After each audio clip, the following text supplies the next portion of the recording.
আসসালামু আলাইকুম প্রিয় ভিউয়ার্স। চর্মরোগীর পরিমাণ খুবই বেশি। আবু রায়হান মাদ্রাসার ছাত্র, এর অবস্থাও বেশ খারাপ ছিল, এখন ভালো। ওর নাম, এর বোন হলো লাবিবা। কত বয়স লাবিবার? বয়স কত?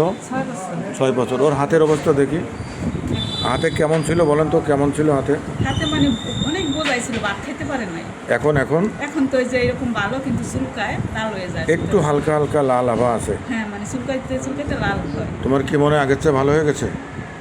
বলো তো, হাত দিয়ে কি ভাত খেতে পারতো না? কষ্ট হতো? হ্যাঁ, খাওয়া দিতে হয়েছে, আর খাওয়া দিতে হতো। হ্যাঁ। এখন শুধু এক জায়গায় লাল আছে, এই যে এই জায়গাটা লাল আছে, আর বেশিরভাগ জায়গা।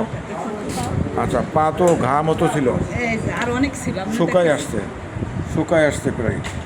আপনার কি মনে হয় কত পার্সেন্ট কমছে? 16 ভাগের কত ভাগ কমছে? পুরা মনে হয় তো যেন অর্ধেক পরিমাণ কমে। 50% কমে গেছে। আচ্ছা, আরও কমে যাবে, খুব তাড়াতাড়ি কমে যাবে, দুশ্চিন্তার কারণ নাই। এই হলো হোমিওপ্যাথি। আরোগ্য যখন হবে চমৎকারভাবে সুন্দর করে সেরে যাবে, যেটার আবার রিপিট হয়ে বাড়ার সম্ভাবনা থাকবে না। মানুষ এই জন্যই হোমিওপ্যাথির প্রতি দিন দিন ঝুঁকছে।